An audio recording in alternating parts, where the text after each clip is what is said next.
हैं ना आपको इनमें इतना ज्यादा सोचने की जरूरत है कि खाने से सूट करता है, आप उसको वैसे दे सकते हैं। हो सकता है मैम को खाने के बाद सूट कर रहा हो उनकी बॉडी को, तो हर इंसान की बॉडी अलग है, राइट। तो अगर ये आप हमेशा अपने ना दिमाग से वाला सवाल निकाल ही दो कि कौन सा सप्लीमेंट खाने से पहले देना है, कौन सा सप्लीमेंट को। आजकल हर इंसान का डाइजेशन बहुत ज्यादा कमजोर होता जा रहा है, या फिर पुअर ईटिंग हैबिट से। अब मैं पूरी प्लेट अच्छे से भर के कि मैंने दाल भी अच्छी ली है, रोटी भी ले रही हूँ, सब्जी भी प्रॉपर न्यूट्रिशन, क्या डालते हैं, ग्रीस डालते हैं, ऑयलिंग करते हैं।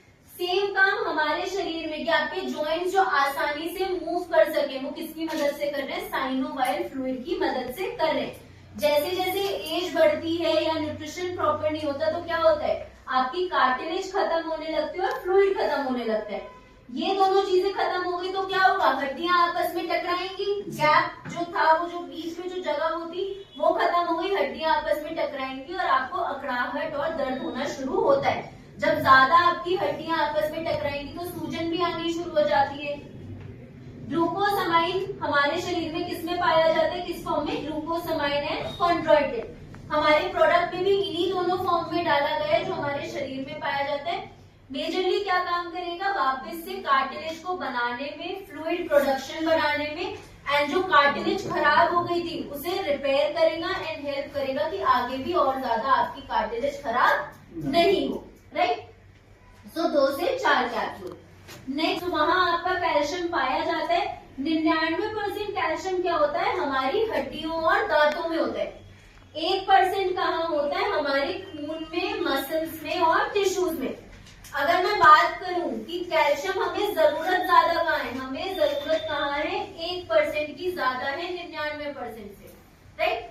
तो जैसे मैंने सीएमडी में बताया था कि हर मिनरल आपके शरीर में कुछ ना कुछ काम करता है, वैसे ही कैल्शियम का काम सिर्फ हड्डियों तक नहीं है, ये आपके शरीर में और क्या करता है, आपकी हार्ट हेल्थ को अच्छा रखने में, मसल्स में होना चाहिए, उसकी ज्यादा जरूरत है आपके शरीर को 99% जो हड्डियों में है उससे ज्यादा। अब हम जो बात कर रहे थे कि फीमेल्स में जॉइंट एंड बोन हेल्थ की प्रॉब्लम जल्दी क्यों शुरू होती है, अगर कैल्शियम जितना 30 साल तक आपकी हड्डियां डिपॉजिट करेंगी उतना होगा, 30 साल के बाद आपको अपनी डाइट से कैल्शियम को मेंटेन करना पड़ेगा ताकि जो ये सारे काम चल रहे हैं ये अच्छे से चलते रहें। क्या आपको लगता है कि फीमेल्स इतना ध्यान देती हैं अपनी डाइट पे कि वो कैल्शियम मेंटेन कर, हमारे शरीर के लिए दिल और दिमाग चलना ज्यादा जरूरी है ना हड्डियों से ज्यादा, तो वहाँ नेचुरल इंग्रेडिएंट है, हर्ब्स है, जैसे विजय सार, दालचीनी हम लोग घर में भी डालते हैं, इसमें भी टर्मरिक, कर्क्यूमिन का कंपाउंड है, आंवला, गुडुचि, चाय। सो ये ग्लूको हेल्थ मेजरली किसमें मदद करेगा, जैसा मैंने बताया था कि शरीर में इंसुलिन कौन बनाता है, पेनक्रियाज। पेनक्रियाज में भी एक प्रकार के सेल होते हैं बीटा सेल्स जो इंसुलिन बनाते हैं। जब आपका मोटापा बढ़ता है या फ्री रेडिकल डैमेज होता है तो धीरे धीरे वो बीटा सेल्स खत्म होने लगते हैं। तो ग्लूको हेल्थ में जो विजय सार इंग्रेडिएंट है वो किसमें हेल्प करता है, वापस से बीटा सेल्स को रीजनरेट करवाने में, कि जितने ज्यादा बीटा सेल्स वापस बनेंगे तो आपका इंसुलिन प्रोडक्शन ज्यादा बढ़ेगा, इंसुलिन ज्यादा बढ़ेगा तो आपका शुगर लेवल नेचुरली मैनेज होना शुरू हो जाता है।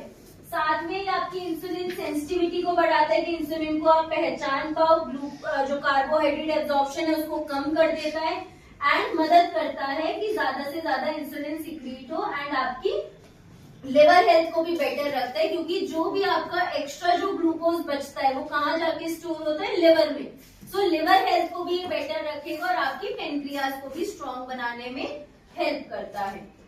तो कितना दे सकते हैं, इसकी भी हम 2 से 6 कैप्सूल दे सकते हैं, राइट। जैसे हमने वेस्टर्न कैप्सूल में बताया था, डिपेंडिंग सामने वाले की जरूरत कैसी, वैसे सेम बहुत ज्यादा बढ़ी हुई है, 300-400 के पार जा रही है तो हम दिन की 6 कैप्सूल भी दे सकते हैं, हर मील से पहले या बाद में 2 कैप्सूल, राइट। तो सुबह दोपहर शाम 2-2 देंगे तो 6 कैप्सूल, जो आपकी हार्ट के सेल्स और मसल्स को खराब होने से बचाएगा, हार्ट रेट को मेंटेन करता है, कोलेस्ट्रॉल लेवल कम करेगा एंड आर्टरीज में गंदे कोलेस्ट्रॉल को जमा होने नहीं देता। मेजरली प्रोकार्ड क्या काम कर रहा है, एक तो आपका जो बैड कोलेस्ट्रॉल है उसको शरीर से बाहर निकालता है, जो गुड कोलेस्ट्रॉल है एचडीएल उसकी मात्रा आपके शरीर में बढ़ाएगा, बीपी लेवल को मेंटेन करता है एंड साथ में आपकी ब्लड सर्कुलेशन को अच्छा करने में हेल्प करता है। कितना है, 2 से 4 कैप्सूल। नेक्स्ट टॉक्सलीन। टॉक्सलीन मेजरली क्या काम करेगा, टॉक्सिन्स हैं, डाइजेशन इश्यूज आ रहे हैं। तो जैसे त्रिफला, नॉर्मली लोग त्रिफला भी अपने रूटीन में लेते हैं, राइट। किसमें हेल्प करेगा? डाइजेशन को रेगुलेट करता है, कॉन्स्टिपेशन में मदद करता है, आपके टॉक्सिन्स को बाहर निकालता है और आपके ब्लड को प्यूरिफाई करता है। तो टॉक्सक्लीन जो प्रोडक्ट है मेजरली आपके 2 ऑर्गन पे काम करेगा, इंटेस्टाइन और लिवर पे, क्योंकि जो भी आपका सारा खाना पचता है वो जाता कहाँ है? इनमें, इंटेस्टाइन में। तो वहां से इंटेस्टाइन से आपकी गंदगी को बाहर निकालने में मदद करता है। तो अगर आपका पेट अच्छे से साफ नहीं हो रहा तो हो सकता है इंटेस्टाइन में आपकी गंदगी जमा रहे और वहां से वो इंटेस्टाइन खराब हो सकती है।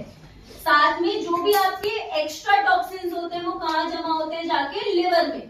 तो ये आपके लिवर को डिटॉक्सिफाई करने में हेल्प करेगा ताकि ज्यादा से ज्यादा आपका टॉक्सिन्स बाहर निकले। आई होप अभी आप सबने कभी इंस्टा पे बहुत ज्यादा वायरल चल रहा है कि जहाँ हमारा शरीर बना है, जितना ज्यादा बाहर का खाना खाओगे शरीर को उतना एसिड बनाना पड़ेगा एंड वहीं से आपके ऑर्गन्स की हेल्थ खराब होनी शुरू हो जाती है, राइट। सो इसमें चिरेटाश्वन प्रति मिनट जो आपकी डाइजेशन को इम्प्रूव करेगा, अपसेट स्टमक में आपको रिलीफ देगा, ब्लोटिंग कम करेगा एंड गंदे आपके टॉक्सिन्स को बाहर निकालेगा। आपके हार्ट के सेल्स को एनर्जी देने में हेल्प करता है ताकि हार्ट पे और ज्यादा स्ट्रेस ना पड़े। अगर कोई किसी की हार्ट सर्जरी हुई है तो रिकवरी में भी हेल्प करता है। तो जब आपको 25-30 दिन हो जाए हार्ट सर्जरी के बाद तो आप 1 महीने बाद आप शुरू कर सकते हो कोएंजाइम Q10 ताकि वो आपके हार्ट को बेटर रिकवर करने में हेल्प करे। तो 2 से 4 कैप्सूल। नेक्स्ट हमारी कैटेगरी है इम्यूनिटी बूस्ट।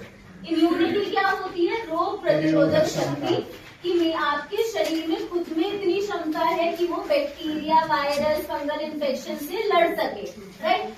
बट आज के समय में आप देखो इम्यून सिस्टम बहुत ज्यादा कमजोर होता जा रहा है, राइट, कि हम बीमारियों से लड़ नहीं पा रहे इतना।